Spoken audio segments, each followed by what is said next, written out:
بر محمد و آل محمد صلوات۔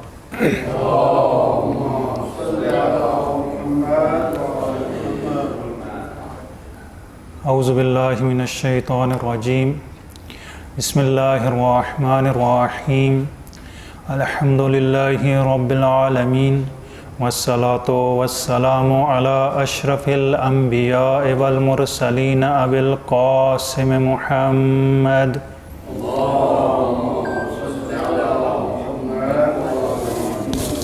وآلہ الطیبین الطاہرین المعصومین الذین اذهب اللہ عنہم الرجس اہل البیت ویطہرہم تطہیرا۔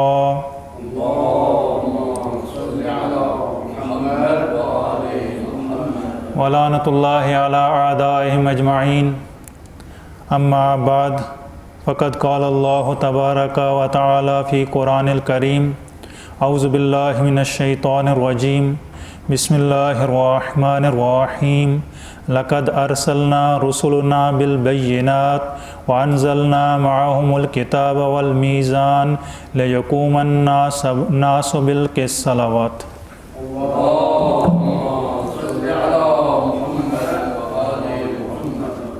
گزشتہ دن عرض کیا کہ ہمارا موضوع قرآن میں سیرت انبیاء ہے، اور چونکہ وسیع موضوع ہے، اس میں فقط انبیاء کی سیرت کے اوپر، سیرت پر جو حاکم اصول ہیں ان کے بارے میں بحث کی جائے گی کہ انبیاء کی سیرت پر وہ کون سے حاکم اصول ہیں کہ جن کو ہم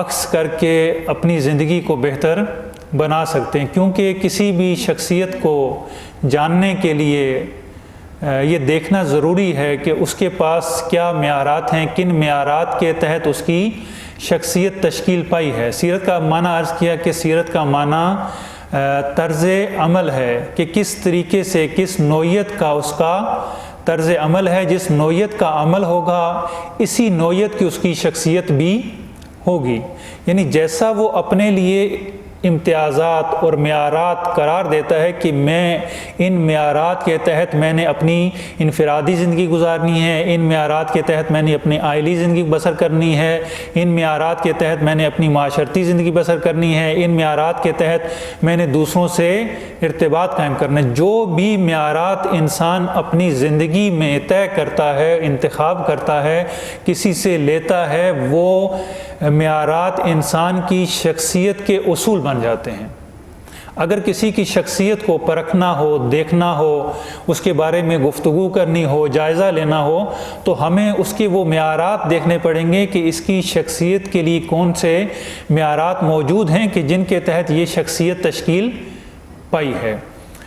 اس کے بعد ہم دیکھتے ہیں کہ ہمارے پاس انبیاء کا سلسلہ خدا نے انسان کی ہدایت کے لیے بھیجا، اور ایسے عالی اور عرفہ شخصیات کہ جن کی خود قرآن نے مثال دی ہے، اسوہ کے طور پر متعارف کروایا ہے۔ بالخصوص انبیاء میں سے جناب ابراہیم علیہ السلام کو بے عنوان اسوہ چند جگہ پر کہ ابراہیم آپ کے لیے اسوہ ہیں۔ اس کی شاید ایک وجہ یہ بھی ہے کہ باقی انبیاء بھی اسوہ ہیں، وہ ہمارے لیے قابل تأسی ہیں، ان کی پیروی کرنی چاہیے۔ ویسے بھی ہمارے ایمان کا ایک حصہ یہ ہے کہ وَكُتُبِهِ وَرُسُلِهِ، یعنی اس سے پہلے جو کتابیں تھیں ان پر بھی ایمان لانا، اور جو رسول تھے ان پر بھی ایمان لانا، یہ ہمارے ایمان کا حصہ ہے کہ تورات پر ایمان لائیں، زبور پر ایمان لائیں، انجیل پر ایمان لائیں۔ منتہا یہ انجیل جو اس وقت موجودہ ہمارے ہاتھوں میں ہے،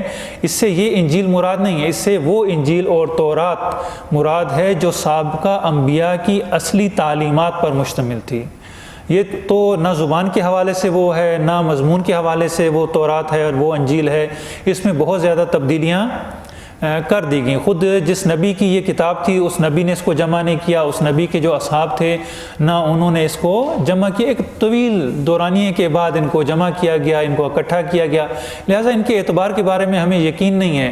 اور پھر ہم اس کو آ کر جب دیکھتے ہیں تو ایک عام انسان کے بارے میں ہم ایسی بات تصور نہیں کر سکتے کہ جو انبیاء کے بارے میں وہاں ذکر کی گئی ہے، تو اس لحاظ سے وہ ہمارے لیے قابل قبول نہیں، لیکن ہم انبیاء پر ایمان رکھتے ہیں، یہ شخصیات موجود تھیں۔ بالخصوص حضرت ابراہیم ایسی مرکزی اور محوری شخصیت ہیں انبیاء میں کہ جن کو یہودی بھی مانتے ہیں، جن کو عیسائی بھی مانتے ہیں، جن کو مسلمان بھی مانتے ہیں، اور ہر کسی کا کہنا یہ ہے کہ جناب ابراہیم ہم میں سے ہیں، لیکن قرآن کہتا ہے کہ وہ حنیف، دین حنیف پر ہیں اور مسلم ہیں۔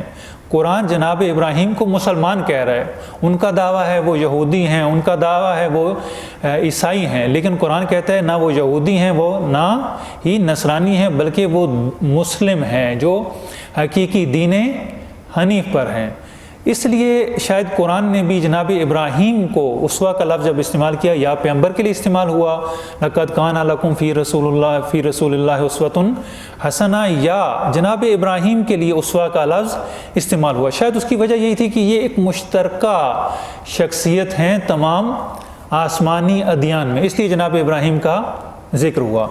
اب ہمیں ان پر ایمان لانا ضروری ہے، ان کی سیرت کو جاننا ضروری ہے، اور اس لحاظ سے بھی اگر ہم دیکھیں تو چونکہ ان انبیاء کا ایک جو ہدف تھا، جو مقصد تھا، وہ ایک ہی تھا، توحید کا پرچار کرنا، لوگوں کو خدا کی طرف دعوت دینا، قولوا لا الہ الا اللہ تفلحوا۔ پورا کا پورا دین اگر ہم دیکھیں تو پورا کا پورا دین جس مرکز پر، جس محور پر، جس نقطے پر قائم ہے وہ توحید ہے۔ توحید پر سارا دین، سارا نظام، ساری کائنات، ہر چیز کا محور، مبنا وہ توحید ہے، اور اسی توحید کو، اور خدا بھی یہ چاہتا ہے کہ جیسے خدا واحد ہے، احد ہے، اسی طریقے سے اس جو مخلوقات ہیں اس کی وہ بھی واحد ہونی چاہیے۔ اسی لیے امت واحدہ کا لفظ استعمال کیا کہ تمہارا خدا واحد ہے، اگرچہ تم کثرت میں ہو، لیکن اس کثرت کے اوپر ایک وحدت حاکم ہونی چاہیے۔ یہ امت متشدد اور پراکندہ نہ ہو، بلکہ اس کے اوپر ایک وحدت حاکم ہونی چاہیے۔ لہٰذا جو چیز قرآن کے نزدیک مطلوب ہے وہ امت واحدہ ہے۔ قرآن نے بار بار اس نقطے کی طرف تاکید کی ہے کہ آپ امت واحدہ بن جائیں، اور اس کے لیے جو اس نے سلسلہ بھیجا ہدایت کے لیے انبیاء کا، رسل کا، اگر ہم ان کو بھی دیکھیں تو انبیاء میں، رسل میں ایک ذرا برابر بھی، رتی برابر بھی جسے اختلاف کہتے ہیں، وہ ان کے ہدف میں نہیں تھا۔ تمام 1,24,000، یہ خود ایک معجزہ ہے کہ اتنی تعداد میں، اتنی کثرت سے خدا کی جانب سے نمائندے آتے ہیں، اور ایسے نمائندے آتے ہیں کہ جن کی دعوت میں، جن کے اصول میں ذرا برابر بھی فرق نہیں ہے۔ جہاں پر ایک گھر میں 3 یا 4 افراد ہوتے ہیں، سلیقے کے لحاظ سے، اہداف کے لحاظ سے، سوچ کے لحاظ سے، افکار کے لحاظ سے وہ ایک دوسرے سے مختلف ہوتے ہیں، لیکن یہ کیسا سلسلہ ہے کہ 1,24,000 انبیاء آئے، لیکن سب کا ہدف اور مقصد ایک ہی تھا، سب ایک ہی طرف دعوت دے رہے تھے، ایک ہی طرف بلا رہے تھے، ایک ہی پیغام دے رہے تھے۔ منتہا یہ کہ زمان اور مکان کے اعتبار سے شرائع میں جو شریعت تھی، قانون، وہ اس میں کسی قدر اختلاف موجود تھا۔ یعنی ہم یوں کہہ سکتے ہیں کہ ہر زمانے کے اعتبار سے اس کی جو وضعیت تھی، جو حالت تھی، جو صورتحال تھی، اس زمانے سے اس کا قانون تھا جو مرحلہ بے مرحلہ تکمیل ہوتا رہا، کامل ہوتا رہا، اپ ڈیٹ ہوتا رہا۔ جیسے ہم دیکھتے ہیں کہ ایک مصنف ایک کتاب لکھتا ہے، کتاب لکھنے کے کچھ عرصہ بعد اسے محسوس ہوتا ہے کہ اس میں جو ہے کچھ تبدیلی کی جانی چاہیے، اسے اپ ڈیٹ کرتا ہے، یا ایک سسٹم بنتا ہے، ایک ایسی چیز بنتی ہے، کوئی مشین بنتی ہے، اس کو کچھ عرصے کے بعد اپ ڈیٹ کر دیا جاتا ہے۔ اسی طریقے سے اسلام مختلف مراحل میں اس زمان اور مکان کے اقتضاء اور ضرورت کے مطابق اپ ڈیٹ ہوتا رہا، ورنہ ان کے اہداف میں کوئی فرق نہیں تھا۔ جو پہلا نبی آیا اس نے کہا قولوا لا الہ الا اللہ تفلحوا، اگر فلاح پانا چاہتے ہو تو خدا کی جانب آ جاؤ۔ بس جیسے خدا ایک ہے، امت واحدہ کو چاہتا ہے، اسی امت واحدہ کی تشکیل کے لیے خدا نے انبیاء بھیجے۔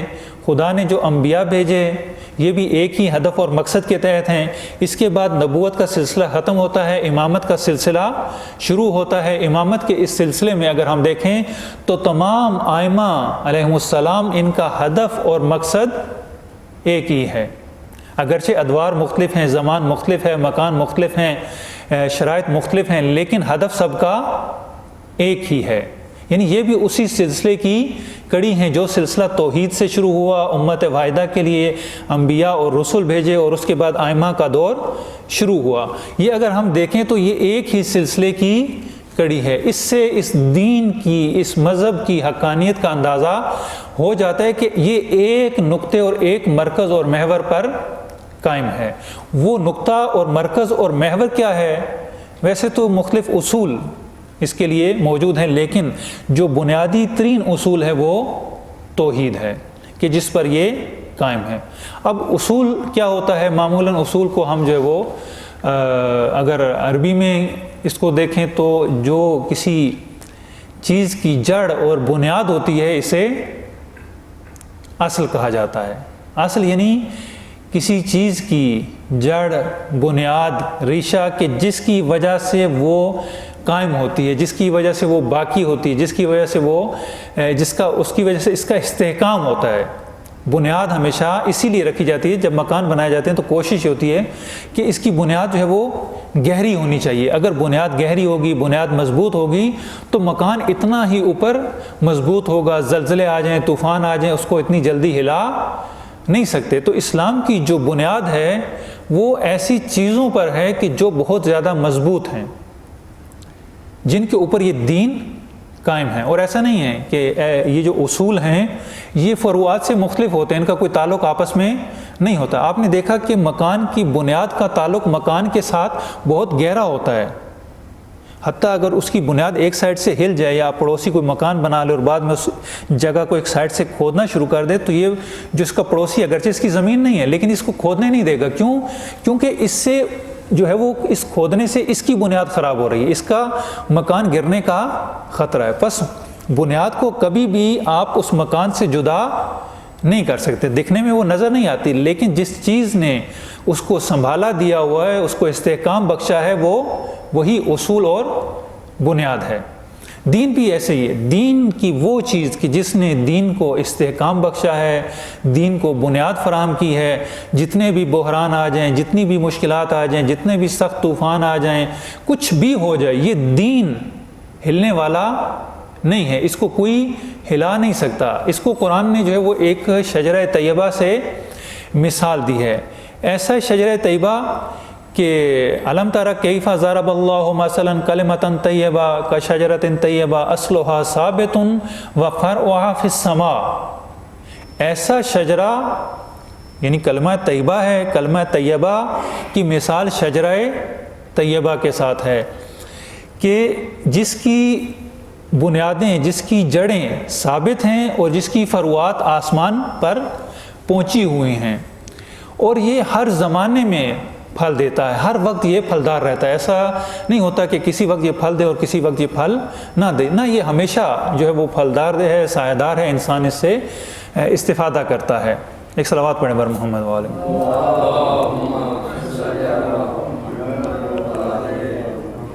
بس یہ اصول، یہ بنیاد، اسی کے اوپر، بنیاد کے اوپر بلڈنگ کھڑی رہتی ہے۔ ابھی بھی اگر ہم دیکھیں تو جو بھی دنیا میں کام ہوتے ہیں، کسی علم میں دیکھ لیں، کسی شعبے میں دیکھ لیں، تجارت میں دیکھ لیں، تو اس کے پیچھے ایک تھیوری ہوتی ہے، پرنسپل ہوتے ہیں، اصول ہوتے ہیں، جن اصولوں کے تحت جو ہے وہ سارا کام چل رہا ہوتا ہے۔ اگر وہ اصول نہ ہوں تو کوئی بھی کام آگے نہیں چل سکتا۔ ہر کوئی جو ہے وہ اپنے، اگر کوئی ایسا کام کر رہا ہے کہ اس میں قدرت کے اصول، مثلا فزکس ہے تو اس میں جو قدرت کے اصول ہیں ان اصولوں کے تحت وہ سارا کام آگے چلائیں گے۔ اگر کوئی ایسا اور کام ہے، انجینئرنگ کام ہے، تو جیومیٹری اور دوسری جو چیزیں ہیں اس کو بروئے کار لائیں گے، کیمسٹری کے اصول لائیں گے، فزکس کے اصول لائیں گے، پھر ان اصولوں کے تحت وہ آگے چلیں گے۔ اگر ان کے پاس یہ اصول نہ ہوں یا تجارت کے اصول نہ ہوں تو اس وقت تک وہ اگلا جتنا بھی کام کرنا چاہیں کسی بھی شعبے میں وہ کام نہیں چل سکتا۔ پس اصول وہ بنیادی ترین ضرورت ہوتی ہے۔ ممکن ہے کہ نظر آنے میں اصول نظر نہ آئیں، جو اہل فن ہے وہ فقط اسی کو معلوم ہوگا کہ یہ کن اصولوں پر قائم ہے، اس کو دیکھنے میں ایک چیز نظر آ رہی ہے، لیکن جو اہل علم ہے، اہل فن ہے، اہل فکر ہے، وہ جانتا ہے کہ اس چیز کے پیچھے کیا اصول کار فرما ہیں، بس اصول جو ہے وہ ضروری ہیں۔ اسی طریقے سے یہ جو اصول ہیں، ہمارے بھی جو اصول دین ہیں، یہ اصول دین فقط اس لیے نہیں ہے کہ ہم جو ہے وہ فقط یاد رکھیں کہ توحید، عدل، نبوت، امامت، قیامت، نہ، بلکہ یہ توحید اس لیے کہ اس توحید کا عکس ہماری فروعات میں نظر آنا چاہیے، ہماری زندگی میں نظر آنا چاہیے۔ جب ہماری زندگی میں ان اصولوں کا اثر نظر آئے گا، عکس نظر آئے گا، تو اس وقت ہم صحیح طور پر موحد ہوں گے، با ایمان ہوں گے، مومن ہوں گے کہ یہ اصول ہماری زندگی میں کار فرما نظر آئیں۔ مثلا ہمیں نظر آنا چاہیے کہ توحید ہماری زندگی میں موجود ہے۔ ہم جو بھی کام کرتے ہیں، آیا ہم اس میں خدا کو مد نظر رکھتے ہیں کہ توحید کیا ہے، توحید کا اس میں تقاضا کیا ہے، ہم خدا پر توکل کر رہے ہیں یا نہیں کر رہے، ہمارا خدا پر ایمان ہے یا ایمان نہیں ہے۔ ہر چیز میں توحید نظر آنی چاہیے۔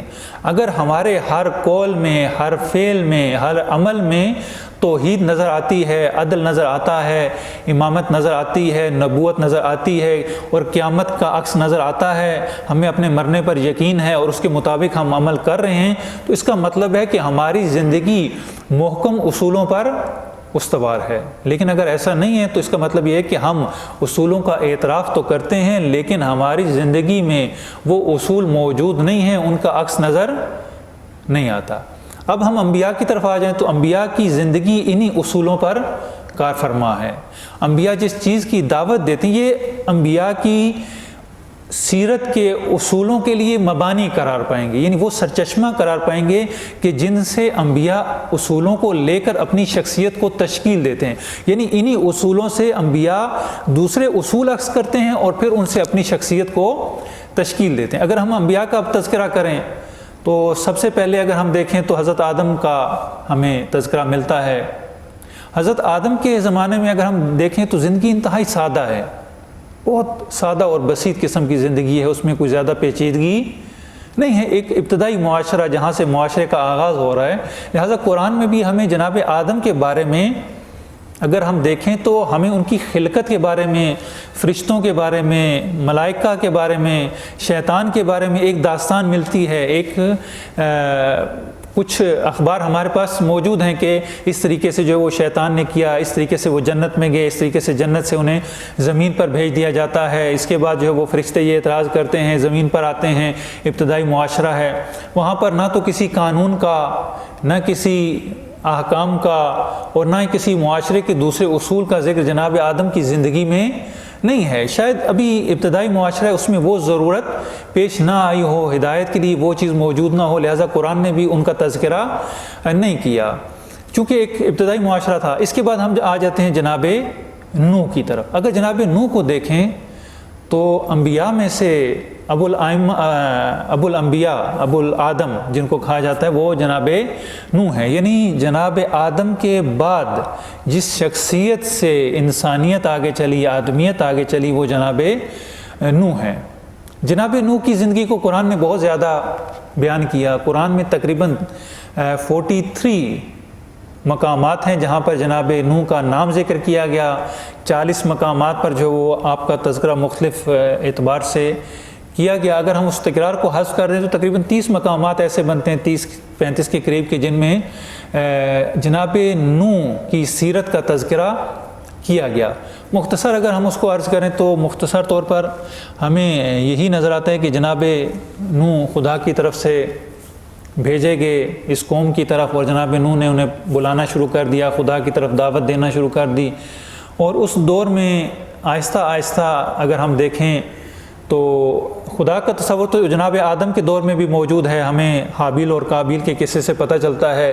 اس دور میں عبادت نہیں ہے، احکام نہیں ہے، فقط ایک قربانی کا قصہ حابیل اور قابیل کا، جس میں ہمیں اخلاقیات بھی نظر آتی ہیں، جس میں ہمیں اقدار بھی اس معاشرے کی جو ابتدائی اقدار تھیں وہ بھی نظر آتی ہیں، اور جو عبادت کا تصور اس دور میں پیدا ہوا وہ بھی نظر آتا ہے۔ وہ فقط قربانی کی حد تک تھا کہ خدا، یعنی یہ ان کو معلوم تھا کہ ہمیں خدا نے خلق کیا، یہ ہمارا ابتدائی معاشرہ ہے، اور خدا ہم سے کیا چاہتا ہے۔ خدا نے اپنے لیے حضرت آدم کے بعد ایک کسی کو جانشین بھی بنا دیا، اگرچہ وہ جانشین جو ہے وہ چھوٹا تھا، جو بڑا تھا وہ چاہتا تھا میں جانشین بن جاؤں، یعنی وہیں سے ان کے درمیان ایک رقابت کا آغاز ہو جاتا ہے، اور ان کے نزدیک جو عبادت ہے، خدا نے کہا تمہیں یہ کرنا ہے کہ تمہیں امتحان دینا ہے کہ تم میں سے کس کی قربانی قبول ہوتی ہے۔ اب جناب حابیل نے جو چیز پیش کی اور اس کے مقابلے میں جناب حابیل نے جو کچھ پیش کیا اس کے مقابلے میں قابیل نے پیش کیا۔ حابیل نے ان کے پاس ایک مینڈا تھا، انہوں نے وہ پیش کیا، اور قابیل نے اس کے سوکھی بالیاں تھیں گندم کی، وہ پیش کیا۔ اور جب امتحان کا موقع آیا، خدا کی جانب سے آگ آنا طے یہ تھی کہ ایک پہاڑ پر جا کر رکھ دیں گے، خدا کی جانب سے آگ آئے گی، جس کی قربانی کو آگ جلا دے اس کی قربانی قبول ہو گئی، اور جس کی آگ نہ پکڑے اس کو قبول نہیں کیا گیا۔ بعض کہتے ہیں کہ جناب حابیل نے بہت محنت سے اس کو پالا تھا، بڑی محبت کرتے تھے، بڑا انس تھا، اور انہوں نے جب خدا نے یہ کہا کہ میں دیکھنا چاہتا ہوں کہ اپنی عزیز ترین چیز کو قربان کرنا ہے، تو انہوں نے خدا کی راہ میں جو ان کی عزیز ترین شے تھی وہ وہی ایک حیوان تھا جو ان کے پاس موجود تھا، انہوں نے خدا کی راہ میں قربان کر دیا۔ جب قابیل کی باری آئی تو اس نے یہ سوچا، اس نے چال چلی، اس نے کہا کہ آگ آنی ہے، کوئی ایسی چیز ہونی چاہیے کہ جس کو آگ جلدی جلا دے۔ تو اس نے وہ سوکھی گندم وہاں پہ رکھی کہ آپ دیکھتے ہیں کہ آگ تھوڑی سی حتیٰ گرمی کی جب شدت بھی حتیٰ زیادہ ہو جائے تو بعض اوقات جنگلوں میں آگ لگ جاتی ہے، خشک لکڑیاں اس کو زیادہ تیزی سے آگ لگتی ہے، تو اس نے سوچا کہ شاید اس طریقے سے آگ اس کے قریب بھی اگر گزر گئی تو فوراً اس کو آگ پکڑ لے گی اور یہ جل جائے گا، اور میں جو ہے وہ میری قربانی قبول ہو جائے گی۔ بس ایک طرف خلوص تھا، اخلاص تھا، نیت تھی، اور دوسری طرف ہیلا تھا، مکر تھا، اور بد فطرتی تھی۔ خدا دیکھتا ہے انما یتقبل اللہ من المحسنین، خدا ہمیشہ محسنین کے عمل کو قبول کرتا ہے، ولو عمل میں وہ کیفیت میں جو ہے وہ اعلیٰ ہوں لیکن کمیت میں کم ہی کیوں نہ ہوں۔ لہٰذا وہ قربانی جو ہے وہ جناب حابیل کی قبول ہوگی، اور اس کی اسی کے نتیجے میں جناب حابیل کو قتل کر دیا گیا، اور قابیل، اب وہاں پر بھی خدا نے انسان کی رہنمائی کے لیے خدا نے ایک پرندے کو بھیجا جو آپس میں لڑ رہے تھے، ایک نے دوسرے کو مارا، وہ وہیں گر گیا، اور پھر خدا نے ان کو بتایا کہ یہ کیسے آپ نے اس کو دفنانا ہے۔ یہ ابتدائی معاشرہ تھا، اس میں یہیں تک عبادت کا تصور، خدا کا تصور، قربانی اس حد تک موجود تھا۔ اس کے بعد ایک عرصہ گزرا تو کرتے کرتے جب جناب نوح تک پہنچا تو اب معاشرہ تھوڑا پیچیدہ ہو گیا۔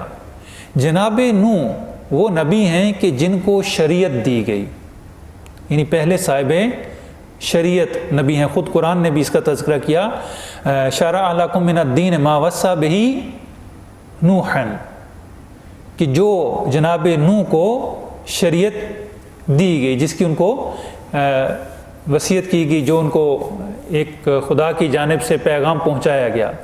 اب یہ شریعت کیا ہے؟ شریعت کو اگر آپ دیکھیں تو انسان خواہ وہ کیسی ہی حیثیت کیوں نہ رکھتا ہو، وہ تنہا زندگی بسر نہیں کر سکتا۔ انسان کبھی بھی تنہا نہیں رہ سکتا۔ انسان کے جو لفظ انسان ہے، اس کی لغوی وجہ بھی ایک یہی بیان کی جاتی ہے، انسان جو ہے وہ انس سے ہے، انسیت سے ہے۔ چونکہ انسان میں انسیت کا مادہ پایا جاتا ہے، یہ ایک دوسرے کے قریب رہنا پسند کرتا ہے، تنہا زندگی بسر نہیں کر سکتا، اس لیے اس کو انسان کہا جاتا ہے۔ اور جب انسان تنہا زندگی بسر نہیں کر سکتا، خواہ وہ کیسی ہی حیثیت کیوں نہ رکھتا ہو، اسے دوسرے انسانوں کی ضرورت ہے۔ اس کو کہتے ہیں مدنی بالطبع، یعنی یہ فطرتاً مدنیت پسند ہے، اس کی فطرت میں مدنیت اور معاشرہ سماج پایا جاتا ہے۔ اگر سماج اور معاشرہ نہ ہو تو انسان زندگی بسر نہیں کر سکتا۔ اب جب معاشرے کی صورت میں زندگی بسر کر رہا ہے تو معاشرے کے لیے ایک قانون کا ہونا ضروری ہے۔ اگر معاشرے میں قانون نہیں ہوگا تو یہ انسان کبھی بھی ترقی نہیں کر سکتا، کبھی بھی وہ معاشرہ آگے نہیں چل سکتا، کیونکہ انسان، ہم نے دیکھا کہ ابتدائی معاشرے میں دو بھائی تھے، دو بھائیوں میں ایک مسئلے پر جو آپس میں تکرار ہو جاتی ہے، ایک دوسرے پر جو ہے وہ ایک جو ہے چاہتا ہے کہ تجاوز کرے، اس کے حقوق کو لے، جو مقام اور منصب اس کو دیا جانا تھا اس کو نہ دیا جائے بلکہ اس کو دیا جائے۔ جب دو بھائیوں کی ابتدائی اور سادہ ترین معاشرے میں، کہ جس سے پہلے ہمیں کوئی اور مثال نہیں ملتی، کوئی اور معاشرہ نہیں ہے، ان کے پاس کوئی اور ایسا نمونہ نہیں ہے، ہم دیکھتے ہیں کہ فقط ظاہری طور پر انہوں نے اپنے مفادات کو مد نظر رکھ کر ایک دوسرے سے لڑائی کرتے ہیں، لڑتے ہیں، جھگڑتے ہیں، تو جناب نوح تک جو ہے وہ ایک معاشرہ تشکیل پا چکے۔ یہاں پر جو ہے وہ ایک دوسرے سے تجاوز کرنا، ایک دوسرے کے حق اور حقوق کا لے لینا، یہ سارے مسائل جب پیدا ہوئے تو اب وہاں پر معاشرہ اس سطح پر پہنچ گیا کہ اس میں پیچیدگیاں آنا شروع ہو گئیں۔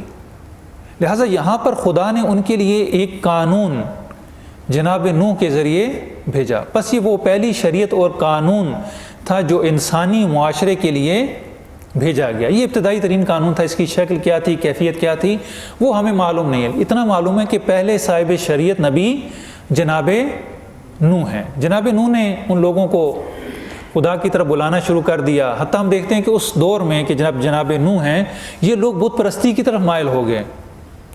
یعنی انہوں نے خدا کو چھوڑ کر غیر خدا کے نام قرآن میں موجود ہیں، جیسے ود ہے، یسوع ہے اور چند اور ایسے بھی ہیں کہ جو جناب نوح کے دور کے بت تھے. اور جزیرۃ العرب میں خانہ کعبہ میں ان بتوں میں سے تقریباً 5 بت حضرت نوح کے زمانے سے موجود ہیں. بس ان میں بت پرستی بھی آ چکی ہے، خدا کا تصور بھی ان کے ہاں سے غائب ہو چکا ہے. اور یہ معاشرہ اتنا پیچیدہ اور اتنا سخت دل ہو چکا ہے کہ جناب نوح 950 سال، خود قرآن نے اس کو ذکر کیا کہ جناب نوح نے 950 سال تک اس قوم کو خدا کی طرف بلایا، اس کی ہدایت کی، اس کو ارشاد کیا، اس پر تبلیغ کی، خدا کا پیغام پہنچایا، ان کو خدا کی طرف بلایا. لیکن یعنی ہم دیکھیں اگر یوں کہیں کہ 950 سال یہ جناب نوح کی عمر ہے. اب اس کا مطلب یہ نہیں ہے کہ یہ دوسرے افراد کی، دوسرے جو وہاں پر معاشرے میں افراد موجود تھے ان کی عمر بھی یہی رہی ہوگی. نہیں، جناب نوح نے چند نسلوں پر تبلیغ کی. چند نسلیں اس عرصے میں گزر جاتی ہیں اور جناب نوح اس کی تبلیغ کرتے رہتے ہیں. لیکن اتنا طولانی، اب دیکھیے کہ جناب نوح کتنا صبر ہے، کتنا استقلال ہے، کتنی پائیداری ہے، کتنا ان کو خدا پر توکل ہے کہ 950 سال ہم تھوڑا سا عرصہ ایک کام کرنا پڑ جائے نہ ہو رہا ہو تو چھوڑ دیتے ہیں کہ ہم سے نہیں ہو رہا. تبلیغ کرنے جاتے ہیں تو ایک دفعہ پیغام دیا، 2 دفعہ دیا، کچھ سنتا ہے سنے، نہیں سنتا تو نہ سنے، ہم نے اپنا فریضہ ادا کر دیا. لیکن جناب نوح نے اتنا تکرار کیا، 1 مرتبہ نہیں، 2 مرتبہ نہیں، چند مرتبہ نہیں، اگر 950 سال ان کی زندگی ہے تو اتنے ہی اگر ہم اس کو سال میں جو ہے وہ کئی دفعہ تکرار کریں تو اس کا حساب کئی گنا زیادہ ہو جاتا ہے. لیکن اس کے بدلے میں جناب نوح کو جو نتیجہ ملا وہ کیا تھا؟ وہ بہت قلیل تھا. 950 سال کی محنت ایک طرف، جو نتیجہ تھا وہ ایک طرف. لیکن جناب نوح کے استقلال میں، عزم میں، اسی لیے اولے العزم جو انبیاء ہیں اس میں سے جناب نوح ایک صاحب عزم ہیں کہ جنہوں نے اتنے استقلال کے ساتھ، اتنی استقامت کے ساتھ اپنی دعوت کو جاری رکھا. اور وہ بھی جب دیکھا انہوں نے کتنا عرصہ ہو گیا اور اب ایسا ہوا کہ لوگ اس دعوت سے مڑنا شروع ہو گئے کہ جو لوگ مومن تھے دوسروں کو دیکھا دیکھی وہ بھی واپس کفر کی طرف پلٹنا شروع ہو گئے. اب جناب نوح کا پیمانہ لبریز ہو گیا. انہوں نے خدا سے دعا کی کہ خدایا اب اس قوم میں ذرا برابر بھی ہدایت کی کوئی گنجائش نہیں ہے کہ یہ ہدایت کو قبول کرے. اب ان کا پیمانہ بھر چکا ہے، اس سے زیادہ ان پر کوئی چیز اثر نہیں کرتی. ممکن نہیں ہے کہ ان پر خدا کی تبلیغ، خدا کی دعوت کا اثر ہو اور یہ قبول کر لیں اور خدا کی طرف آ جائیں. نہیں، اب بالکل کوئی امید بہتری کی موجود نہیں ہے، بلکہ جو بہتر ہیں ان کو بھی یہ گمراہ کرنے میں لگ گئے ہیں. لہٰذا اب خدایا تو اب ان پر عذاب نازل فرما. جب جناب نوح نے خدا سے دعا کی تو خدا نے کہا کہ ٹھیک ہے. اور اس کے مقابلے میں جو ان کے ملا ہوتے تھے، وہاں پر جو تعبیر ہے وہ ملا کہتے ہیں کہ اگر ہم اپنی زبان میں کہیں تو گاؤں کا جو وڈیرا ہوتا ہے، جو سردار ہوتا ہے، جو چودھری ہوتا ہے، قد خدا ہوتا ہے، اس کو ملا کا لفظ دیا گیا. ورنہ یہ بھی ایک قرآن کی خاصیت ہے. قرآن کی انبیاء کی سیرت میں ایک جو قابل فہم نقطہ وہ یہ بھی ہے کہ اگر ہم انبیاء کو دیکھیں تو انبیاء جو کسی بھی قوم کی طرف بھیجے گئے تو انبیاء میں جو خصوصیات تھیں، جو ان کی شخصیت تھی، وہ اس معاشرے اور ماحول کے مطابق تھی. اگر جناب نوح آتے ہیں تو جناب نوح میں وہ ساری صفات پائی جاتی ہیں جو اس معاشرے کے لیے ضروری ہیں۔ اگر یہ معاشرہ انتہا کا لجوج ہے، ڈھیٹ ہے، اس پر کوئی بات اثر نہیں کرتی ہے، یہ استہزاء کرتے ہیں، مذاق اڑاتے ہیں، جناب نوح کو یہ مسخرہ کرتے ہیں، تو اس کے مقابلے میں جناب نوح مایوس نہیں ہوتے ایک طولانی عرصے تک، یعنی 950 سال کے بعد اگر یہ بات کر رہے ہیں تو یہ جناب نوح کی مایوسی کی دلیل نہیں ہے، بلکہ اب حالات ایسے ہو چکے ہیں کہ اب بہتری ممکن ہی نہیں ہے۔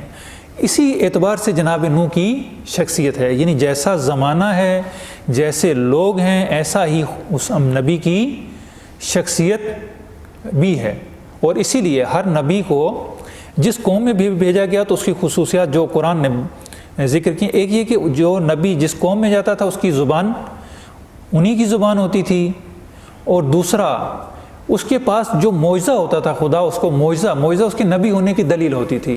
اگر نبی کے پاس معجزہ نہ ہو تو لوگ اس کو قبول نہیں کرتے تھے، تو جو نبی کے پاس معجزہ ہوتا تھا وہ معجزہ بھی اسی دور کے متناسب ہوتا تھا، جس چیز کی اس دور میں ضرورت ہوتی تھی، عروج ہوتا تھا، لوگوں میں رائج ہوتی تھی، وہ معجزہ بھی اسی کے متناسب ہوتا تھا۔ جناب ابراہیم کا معجزہ جو ہے وہ مختلف معجزات ان کے پاس موجود تھے۔ اس کے بعد ہم جناب موسیٰ کے پاس آ جاتے ہیں۔ جناب موسیٰ کو اگر ہم دیکھیں تو جناب موسیٰ جس معاشرے میں آئے وہ ایک ایسا معاشرہ تھا کہ جو غلام معاشرہ تھا۔ اس میں جس چیز کی ضرورت ہے وہ قیادت کی ضرورت ہے، ایک قائد کی ضرورت ہے کہ جو اس قوم کو نجات دلا سکے غلامی سے۔ اب جناب موسیٰ میں قائدانہ صلاحیتیں بھی موجود ہونا چاہیے، عزم و استقلال بھی ہونا چاہیے، اور ایسا معجزہ ہونا چاہیے کہ جو اس زمانے کے لوگوں کو جواب دے سکے۔ اب ان میں قائدانہ صلاحیتیں بھی موجود ہیں، یہ دیکھتے ہیں، معاشرے کو دیکھ رہے ہیں، معاشرے میں کیا ہو رہا ہے، بنی اسرائیل کو کیسے نجات دینی ہے، اس کے بارے میں سوچ بھی رہے ہیں۔ اگرچہ انہوں نے بعض اقدامات ایسے کیے جناب موسیٰ نے کہ بعض لوگوں نے ان پر اشکال کیا کہ بہت زود رنج تھے اور بہت متعصب، نعوذ باللہ، اس قسم کی شخصیت تھی کہ جلدی غصے میں آ جاتے تھے، جلدی سے اقدام کر دیتے تھے، سوچتے نہیں تھے۔ پہلے جو ہے وہ جب انہوں نے دیکھا کہ ایک سبتی اور کبتی آپس میں جھگڑ رہے ہیں تو ھذا من شیعتہ او ھذا من عدوہ، ان میں سے ایک جو ہے وہ ان کا پیروکار تھا، ایک ان کا مخالف تھا، تو جناب موسیٰ نے اس کو مکہ مارا، فوقظ موسیٰ فقضا علیہ، وہ وہیں پر گر گیا، اور اس کے بعد جو ہے وہ جناب موسیٰ وہاں سے چلے گئے، اور اگلے دن انہوں نے دیکھا پھر وہ بندہ جو ہے دوبارہ لڑ رہا ہے، تو انہوں نے کہا کہ اس نے پھر پکارا۔ اب دوسروں نے بھی دیکھ لیا کہ کل جو اس نے واقعہ ہوا یہ سارا کہ وہ جناب موسیٰ تھے۔ اب جناب موسیٰ کو وہاں پہ ٹھہرنا ممکن نہ رہا، وہاں سے مدین کی طرف چلے گئے۔ اس کے بعد جب واپس آتے ہیں تو پھر قوم کو نجات دلاتے ہیں۔ نجات دلانے کے بعد جب دوسری طرف پہنچتے ہیں تو اب خدا سے کہتے ہیں کہ خدا میں تجھے دیکھنا چاہتا ہوں۔ خدا کہتا ہے کہ ممکن نہیں ہے موسیٰ، تو مجھے نہیں دیکھ سکتا، لیکن اصرار کرتے ہیں، لہٰذا خدا انہیں دکھاتا ہے، یہ ایک دم غش کھا کر گر جاتے ہیں۔ یہ بھی ان کا ایک عجولانہ قدم تھا، نعوذ باللہ، بعضوں کے بقول نہ۔ یہ جناب موسیٰ کی شخصیت کو اگر اس معاشرے میں اس کی ضروریات کی روشنی میں دیکھیں تو جناب موسیٰ باقاعدہ ایک قائدانہ صلاحیت کے حامل تھے۔ ایک قائد میں، ایک رہبر میں، ایک رہبر، ایسا رہبر کہ جس نے ایک غلام قوم کو نجات دینی ہو، جب خدا نے اس رہبر کو اس قوم میں بھیجا تو وہ ساری صلاحیات ان میں موجود تھیں۔ ایسا نہیں تھا کہ جناب موسیٰ جو ہے وہ، اور جب خدا نے ان کو کہا کہ اذهب الی فرعون، تم فرعون کی طرف جاؤ اور اسے خدا کا پیغام، یعنی دونوں بھائیوں کو کہا کہ آپ دونوں فرعون کی طرف جاؤ، اسے خدا کا پیغام دو، لیکن دیکھو یاد رکھنا کہ اس سے جو گفتگو کرنی ہے وہ نرمی سے کرنی ہے۔ یعنی فرعون کے پاس جا کر جو اتنا بڑا متکبر ہے، جو اتنا بڑا بادشاہ ہے، جو بڑے بڑے دعوے کرتا ہے، جناب موسیٰ کو یہ حکم ہے کہ آپ اسے تبلیغ کے لیے، ارشاد کے لیے خدا کا پیغام دینے جا رہے ہو، تو اس سے جو بات کرنا قولاً لینا، یعنی قرآن نے جو تعبیر استعمال کی ہے کہ آپ نے اسے بڑی نرمی سے گفتگو کرنی ہے کہ شاید وہ درست ہو جائے، شاید وہ راہ راست پر آ جائے۔ یعنی نرمی سے گفتگو کرنا، حتیٰ مخالف، ابھی بھی ہم دیکھیں مسیحیت کو، ہمارے پاس دو مثالیں موجود ہیں۔ مسیحیت پوری دنیا میں پھیلی، کس وجہ سے؟ اس نرم زبان کی وجہ سے۔ دوسرے ہمارے تبلیغی بھائی ہیں کہ جو پوری دنیا میں پیغام اپنا پہنچا کر آتے ہیں، ان میں جو خاصیت ہے وہ یہی ہے کہ وہ زبان کے بڑے میٹھے ہیں، زبان کے بڑے نرم ہیں اور لوگوں کو اپنی طرف جذب کر لیتے ہیں۔ یہ بہت بڑی خاصیت ہے۔ اسلام نے اس پر بڑی تاکید کی ہے کہ آپ کی زبان، آپ کا خلق، آپ کا جو اخلاق ہے وہ بہت اچھا ہونا چاہیے تاکہ لوگ اس سے متاثر ہوں۔ پیغمبر کو بھی یہ حکم ہے کہ وَلَوْ كُنْتَ غَلِيظَ الْقَلْبِ، اگر آپ سخت دل ہوتے تو لوگ آپ کے قریب سے منتشر ہو جاتے، لَانْفَضُّوا مِنْ حَوْلِكَ، تو یہ لوگ آپ سے تتر بتر ہو جاتے، آپ کے قریب نہ رہتے۔ پیغمبر کی بھی ایک خاصیت یہی تھی، ان کی خلق، ان کی خوش اخلاقی، کہ لوگ ان سے قریب آتے تھے، لوگ ان سے انسیت پیدا کرتے تھے۔ جب پیغمبر بیٹھے ہوتے تو لوگوں کو یہ ڈر اور خوف نہیں ہوتا تھا کہ ہم کسی بڑے شخصیت کے سامنے بیٹھیں، وہ بڑی نرمی سے، آزادی سے اپنی بات چیت کر سکتے تھے۔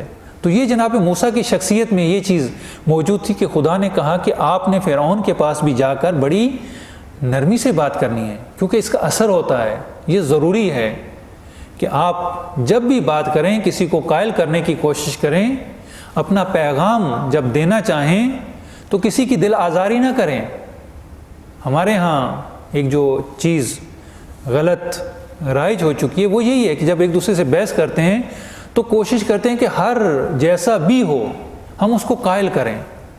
کبھی اپنی دلیل دے کر قائل کرتے نہ ہو تو پھر آخر میں غصے سے اس کو قائل کرنے کی کوشش کرتے۔ نہ، یہ انبیاء کا طریقہ نہیں ہے۔ انبیاء کی سیرت یہ نہیں ہے کہ ہم غصے سے، بد زبانی سے، کسی کے دل کو ہرٹ کر کے، کسی کے دل کو دل آزاری کر کے ہم کبھی بھی اپنا مطمع نظر اس کے ذہن میں نہیں ڈال سکتے، بلکہ اگر ہم ایسا کریں گے، سختی سے کسی کے ساتھ پیش آئیں گے تو جو ہمارے قریب ہو بھی رہا ہے وہ بھی نہیں ہوگا۔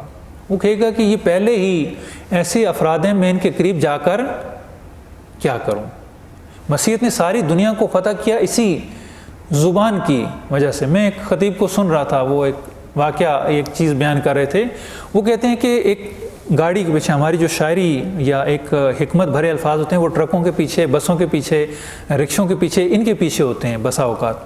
تو اس میں لکھا تھا کہ دل برائے فروخت، دل برائے فروخت، اور نیچے چھوٹا سا لکھا تھا قیمت ایک میٹھا بول، یعنی آپ ایک میٹھا بول بولیں اور کسی کا دل بھی خرید لیں۔ ایک معمولی سی چیز جو دین نے ہمیں بتائی، انبیاء کی سیرت میں ہمیں ملتی ہے کہ کسی سے بھی جب بات کریں تو بڑے نرم لہجے میں، بڑے اچھے انداز میں، تاکہ اس کو برا محسوس نہ ہو، حتیٰ اگر وہ فرعون ہی کیوں نہ ہو، اس کے ساتھ بات جب ہم نے کرنی ہے تو ہم نے اس انداز میں کرنی ہے۔ بہرحال جناب موسیٰ میں وہ ساری صلاحیات موجود تھی جو ایک قائد میں ہونا چاہیے، چونکہ انہوں نے ایک قوم کو نجات دینی تھی۔ جو ان کے پاس معجزہ تھا، جو معجزہ تھا جناب موسیٰ کے پاس، وہ معجزہ بھی ایسا تھا کہ جو اس زمانے میں ان کو کام دے سکتا تھا۔ اس زمانے میں جادو کا، سحر کا عروج تھا، اور وہ لوگ اپنے جادو اور سحر سے لوگوں کو متاثر کیا کرتے تھے۔ جب انہوں نے وہاں پر پہنچے تو انہوں نے جناب موسیٰ کو ڈرانے کے لیے رسیاں پھینکیں، تو وہ انہیں سانپ، ایسے سانپ وہی تسعیٰ، جو بھاگ رہے ہوں، رینگ رہے ہوں، قرآن کی تعبیر کے مطابق انہوں نے رسیاں پھینکیں اور جناب موسیٰ کو ایسا دکھنے لگا جیسے یہ سانپ ہیں، یعنی کچھ لحظوں کے لیے جناب موسیٰ کی چشم بندی ہوگی، اس کا اثر جناب موسیٰ پر ہو گیا۔ تو خدا کی طرف سے وہی نازل ہوئی کہ اے موسیٰ، آپ کے ہاتھ میں جو عصا ہے آپ اس عصا کو پھینک دو۔ جناب موسیٰ نے جب عصا پھینکا تو یہ عصا اژدہا بن گیا، وہ سانپ تھے، یہ بڑا اژدہا بن گیا اور اس نے تمام رسیوں کو نگل لیا۔ اب یہ بہت بڑا واقعہ تھا کہ سب دو لوگ دیکھ رہے ہیں، افراد جمع ہیں، بادشاہ ہے، دربار لگا ہوا ہے، دوسرے لوگوں کو بھی بلایا گیا ہے جو آ کر تماشا دیکھ رہے ہیں کہ اب کیسے جو ہے وہ، چونکہ مقصد یہ تھا کہ جناب موسیٰ کو شکست دی جائے اور سب لوگ دیکھیں جناب موسیٰ کی شکست، اور جب یہ شکست دیکھ لیں گے تو اس کے بعد کسی کی جرأت نہیں ہوگی کہ وہ جناب موسیٰ کے مقابلے میں کھڑا ہو یا ان کے دین کو قبول کرے۔ لہٰذا سب کو بلایا گیا، سب دیکھ رہے تھے، اور جب یہ سب کے سامنے ہو گیا تو جو اصلی مد مقابل تھے، ساحر تھے، جادوگر تھے، وہ ایمان لے آئے، وہ جناب موسیٰ پر ایمان لے آئے۔ اب اس حالت میں جو کچھ فرعون نے کرنا چاہا لوگوں کو بلا کر، اس کے برعکس نتیجہ برآمد ہوا۔ کس وجہ سے؟ اس وجہ سے کہ جناب موسیٰ کی جو شخصیت تھی، جو معجزہ ان کے پاس تھا، اس زمانے کے متناسب تھا۔ اسی طریقے سے حضرت عیسیٰ اس دور میں مردوں کو زندہ کرتے تھے، ان میں وہ صلاحیات موجود تھیں کہ جو اس زمانے کی ضرورت تھی، اور اس زمانے میں طب اپنے عروج پر تھی۔ اسی طریقے سے ہم پیغمبر کو دیکھتے ہیں کہ پیغمبر کے دور میں فصاحت و بلاغت اپنے عروج پر ہے۔ چونکہ فصاحت و بلاغت عروج پر ہے تو پیغمبر کو، ویسے تو اور بھی پیغمبر کے بہت سارے معجزات ہیں، آپ کے دستان مبارک پر کنکریوں نے کلمہ پڑھا، درخت آپ کے کہنے پر آیا، شق القمر ہے، باقی کتنے ہی معجزات پیغمبر کے نقل کیے جاتے ہیں، لیکن پیغمبر کا جو سب سے بڑا معجزہ اور ایسا معجزہ کہ جو رہتی دنیا تک باقی رہنے والا ہے، آج بھی ہمارے پاس موجود ہے، وہ قرآن کی صورت میں ہمارے پاس سامنے ہے۔ یہ پیغمبر کا زندہ معجزہ ہے، جاوداں معجزہ ہے۔ آپ دیکھیے کہ جس معاشرے میں یہ معجزہ پیغمبر کو دیا گیا، اس جزیرۃ العرب میں پیغمبر جس معاشرے میں، فصاحت و بلاغت اپنے عروج پر تھی۔ فصاحت و بلاغت میں بیشتر جو توجہ رہتی ہے وہ الفاظ کی انتخاب، ادائیگی، اس کو کیسا شفاف بیان کرنا، یہ سارا اس سے متعلق ہے۔ فصاحت ہے، بلاغت ہے، دو علوم ہیں، یہ اپنے عروج پر تھے۔ شعر و شاعری، بڑے بڑے خطبے نے زبانی یاد ہوتے تھے، یہ اپنے عروج پر تھے۔ اور جب پیغمبر آئے اور پیغمبر نے یہ کلام ان کے سامنے پیش کیا تو اب یہ مبہوت ہو گئے، لاجواب ہو گئے۔ ان کے پاس جو اتنے بڑے بڑے فصاحات تھے، بلاغات تھے، بڑے بڑے شاعر تھے، بڑے بڑے خطیب تھے، جن کی زبانیں رکتی نہیں تھی بولتے ہوئے، اب وہ گنگ ہو گئے۔ یہ کیا تھا؟ آپ اگر دیکھیں تو یہ قرآن کے فقط ظاہری الفاظ کو سمجھ کر، یعنی ابھی ان میں اتنی دقت نہیں تھی، علم نہیں تھا، اتنا شعور نہیں تھا، اتنی بصیرت نہیں تھی کہ یہ قرآن کے معنی کو بھی حقیقت میں درک کر سکیں۔ فقط قرآن کے ظاہری الفاظ، ان کا نظم و انسجام اتنا معجزانہ تھا کہ یہ اس کے سامنے عاجز آ گئے۔ یہ اس ظاہری الفاظ کے بدلے میں کوئی چیز نہ لا سکے۔ انہوں نے سر تسلیم خم کر لیا کہ اس جیسا کلام ہمارے پاس موجود نہیں ہے، یہ کسی بشر کا کلام نہیں لگتا۔ یعنی فقط قرآن کے ظاہر کو دیکھ کر، قرآن کے الفاظ کو دیکھ کر، ابھی معنی کی گہرائی میں یہ لوگ نہیں پہنچے تھے۔ جس قرآن کا ظاہر اتنا عمیق ہے، اتنا دقیق ہے، اتنا مؤثر ہے کہ اس کے ظاہر کو دیکھ کر وہ معاشرہ اس کے مقابل میں کوئی کلام نہیں لا سکتا، اس کا باطن اور اس کا معنی کتنا عمیق ہوگا، کتنی گہرائی ہوگی اس قرآن کے معنی میں، کس قدر عمق ہے۔ اسی لیے قرآن نے تفکر اور تدبر کا حکم دیا ہے کہ قرآن میں تفکر کریں، قرآن میں تدبر کریں، چونکہ اس میں بہت زیادہ گہرائی ہے۔ جیسے ہر روز ایک نیا سورج طلوع ہوتا ہے، اسی طریقے سے ہر روز ہر معاشرے میں قرآن کا ایک نیا طلوع ہے۔ ہمارے جتنے بھی معاشرتی مسائل ہیں، چاہے وہ ہمارے آئلی مسائل ہوں، چاہے وہ ہمارے معاشرتی مسائل ہوں، چاہے وہ ہمارے سیاسی مسائل ہوں، یہ سارے کے سارے قرآن میں موجود ہیں۔ قرآن نے ان کے لیے رائے حل بیان کی ہے، وہ اصول بیان کیے ہیں کہ جن کی روشنی میں یہ سارے مسائل حل ہو سکتے ہیں۔ قرآن کتاب ہدایت ہے، قرآن ضابطہ حیات ہے، قرآن دستور العمل ہے۔ اس کے باطن میں، اس کے معنی میں بہت زیادہ گہرائی ہے۔ آپ دیکھیں کہ ہر زمانے کے جو علماء تھے، دانشور تھے، چاہے وہ کسی بھی مکتبہ فکر سے تعلق رکھتے ہوں، ہر زمانے میں انہوں نے اپنی پوری کوشش کی، چونکہ قرآن واحد ایسی کتاب تھی کہ سب کا اس پر اتفاق تھا، ہے اور رہے گا۔ اس میں کسی کو بھی کوئی اختلاف نہیں ہے، ذرا برابر بھی کسی بھی مسلمانوں کے مکتبہ فکر میں قرآن سے متعلق کوئی اختلاف نہیں ہے۔ یہ وہی قرآن ہے، اس کے الفاظ وہی ہیں، اور اس میں ذرا برابر بھی تعریف کمی بیشی نہیں ہوئی، تمام کا اس پر اتفاق ہے۔ اسی لیے اگر ہم آپس میں گفتگو کرنا چاہیں تو اس کے لیے قرآن بہترین چیز ہے، کیونکہ قرآن کو سب مانتے ہیں، منتہا اس کے معنی میں جو ہے وہ کہتے ہیں کہ بعض اس کا معنی اور بیان کرتے ہیں، بعض معنی میں اختلاف ضرور ہے، لیکن قرآن کے ظاہر میں، الفاظ میں، اس کی جامعیت میں، اس کی عصمت میں کسی کو کوئی شک و شبہ نہیں ہے۔ یہ قرآن پیغمبر کا زندہ معجزہ آج بھی ہمارے ہاتھوں میں موجود ہے، اور آج بھی اس کا دعویٰ ہے کہ اگر تم قرآن کی مثل لا سکتے ہو، چلو پورا قرآن نہیں تو ایک سورہ ہی لے آؤ، اگر سورہ نہیں تو ایک چھوٹی سی سورہ لے آؤ، اگر چھوٹی سورہ نہیں لا سکتے تو حد اقل ایک چھوٹی سی آیت ہی اس کے مقابلے میں لے آؤ۔ وَلَا يَأْتُونَ بِمِثْلِهِ، لیکن تم اس کے مقابلے میں نہیں لا سکتے۔ وَلَوْ كَانَ بَعْضُهُمْ لِبَعْضٍ ظَهِيرًا، اگر تم میں سے بعض دوسرے کی مدد بھی کریں، اگر مل کر بیٹھ بھی جاؤ تو اس قرآن کی مثل نہیں لا سکتے۔ اس قرآن کا کوئی معادل، کوئی برابری کرنے والا نہیں ہے۔ یہ دلیل ہے کہ یہ کلام اللہ ہے، اس کے الفاظ بھی خدا کی جانب سے ہیں، اس کا معنی بھی خدا کی جانب سے ہے۔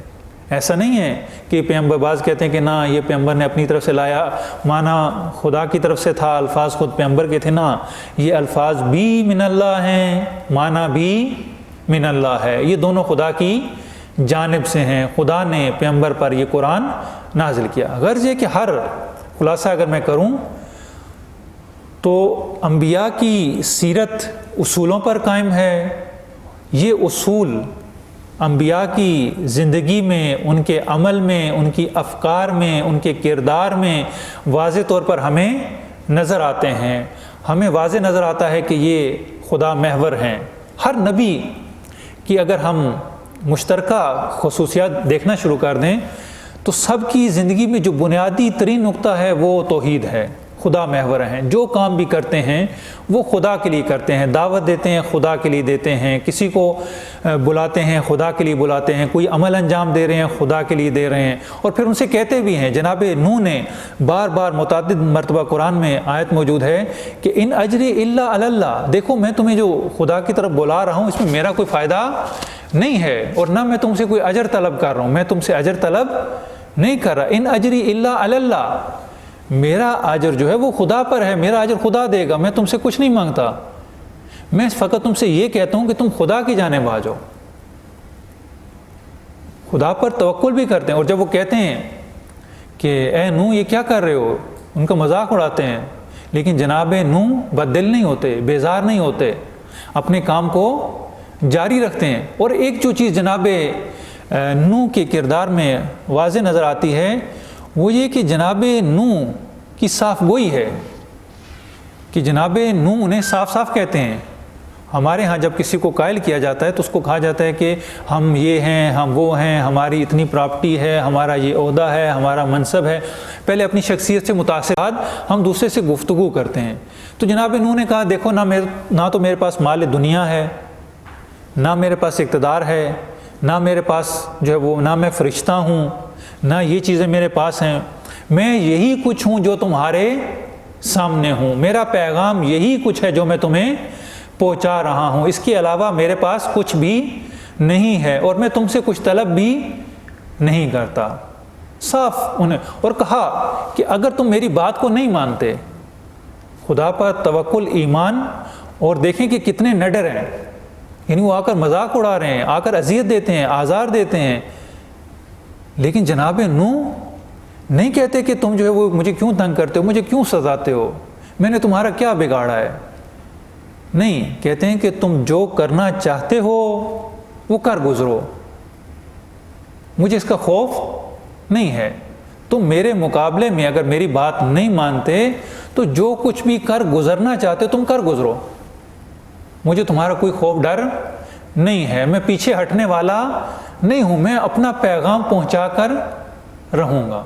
اور جناب نوح نے اپنا پیغام پہنچایا۔ جب مایوس ہو گئے، دیکھا کہ اب بہتری کی کوئی گنجائش نہیں ہے، تو خدا سے کہا کہ خدایا اب ان میں کوئی بہتری کی گنجائش نہیں ہے، تو خدا نے حکم دیا کہ کشتی بناؤ، اور کشتی بنانے میں بھی جناب نوح کو کئی سال لگے۔ پہلے انہوں نے وہ درخت اگائے، درخت بڑے ہوئے، ان سے لکڑی لی، ساری لکڑی جب اکٹھی ہو گئی اس کے بعد جناب نوح نے کشتی بنائی۔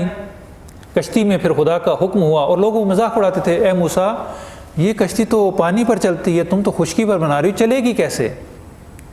تو جناب نوح جواب دیتے کہ جب وقت آئے گا تو تمہیں خود بخود پتہ چل جائے گا۔ لیکن وہ اپنا مذاق اڑاتے کہ دیکھو پاگل آدمی ہے، یہاں پر کشتی بنا رہا ہے، پانی دور ہے، یہ کیسے چلائے گا؟ لیکن جناب نوح مایوس نہیں ہوئے، جو خدا کا حکم تھا وہ بناتے رہے۔ پھر جب موقع آ گیا، اس تنور سے پانی ابلنا شروع ہوا، آسمان سے پانی برسنا شروع ہوا، ہر طرف جل تھل ہو گیا۔ جناب نوح کو حکم ہوا کہ آپ ہر ذی روح کا ایک ایک جوڑا لیں، کشتی میں سوار کریں، جو مومن افراد ہیں ان کو بھی کشتی میں سوار کریں اور آپ کشتی میں بیٹھ جائیں، اور جو بھی اس کشتی میں بیٹھ جائے گا وہ نجات پائے گا۔ لہٰذا جنہوں نے جناب نوح کی پیروی کی، ان پر ایمان لائے، ان کی بات کی اطاعت کی، وہ اس کشتی میں سوار ہو گئے اور ان کو نجات مل گئی۔ ایسے میں ایک اور نمونہ جو ہمارے پاس وہاں پر موجود ہے وہ یہ کہ جناب نوح کا بیٹا، کہ اتنا عرصہ تبلیغ کرنے کے باوجود ان کا اپنا بیٹا گمراہ رہا، اور جب وہ پانی برسنا شروع ہوا تو جناب نوح نے کہا کہ آج وہ کشتی میں سوار ہو جاؤ۔ اس نے کہا نہیں، میں کشتی میں سوار نہیں ہوں گا، بڑے اونچے اونچے پہاڑ ہیں، میں پہاڑوں پر چڑھ کر اپنی جان بچا لوں گا، آپ میری پرواہ نہ کریں، میں پہاڑ پر چڑھ جاؤں گا، میری جان بچ جائے گی۔ تو جناب نوح نے کہا یہ معمولی سیلاب نہیں ہے، یہ معمولی پانی نہیں ہے، یہ خدا کا عذاب ہے، اس سے بچنا فقط اسی صورت میں ممکن ہے کہ جب اس کشتی میں سوار ہو جاؤ۔ جب اس کشتی میں سوار ہو گئے تو تمہیں نجات اسی صورت میں مل سکتی ہے۔ اور اگر ہم دیکھیں تو پیغمبر کی ایک حدیث اہل بیت کے بارے میں بھی، کہ میرے اہل بیت اس کشتی کی مانند ہیں، کشتی نوح کی مانند ہیں، کہ جو بھی اس کشتی میں سوار ہو گیا وہ نجات پا گیا، جو اس کشتی میں سوار نہ ہوا وہ ہلاک ہو گیا۔ اور اس سے مراد یہ ہے کہ جو بھی اہل بیت کی اطاعت کرے گا، کشتی میں سوار ہونے کا مطلب یہ نہیں کہ کشتی ہے سب نے اس پر چڑھ جانا ہے، اور جو بھی جو ہے وہ نعرہ لگائے گا وہ اس کو ساتھ اپنے لے کر چلے جائیں گے، وہ جنت میں چلا جائے گا۔ نہ، اس کشتی میں سوار ہونے کا مطلب ائمہ اہل بیت علیہ السلام کی پیروی ہے، ان کی تعصی ہے، ان کی اطاعت ہے۔ جب ان کی اطاعت کریں گے تو گویا اس کشتی میں سوار ہو گئے۔ اب جتنے بڑے بڑے بحران آ جائیں، جتنی بھی مشکلات آ جائیں، اب اس کشتی میں سوار ہونے والوں کو اس کی کوئی پرواہ نہیں ہے۔ انشاءاللہ حضرت ابراہیم کی زندگی کو کل بیان کریں گے۔ خداوند متعال سے دعا ہے کہ ہمیں انبیاء کی اور ائمہ کی سیرت پر چلنے کی توفیق عطا فرمائے۔ الہی بحق محمد وآل محمد ہماری عبادات و طاعت کو قبول فرما۔ الہی بحق محمد وآل محمد اس بابرکت مہینے کی رحمتوں سے، برکتوں سے فیضیاب ہونے کی توفیق عطا فرما۔ الہی بحق محمد وآل محمد ہمارے مرحومین کی مغفرت فرما۔ جو مریض حال ہیں انہیں شفائے کاملہ و عاجلہ عطا فرما۔ جو بے اولاد ہیں انہیں اولاد صالح و سالم عطا فرما۔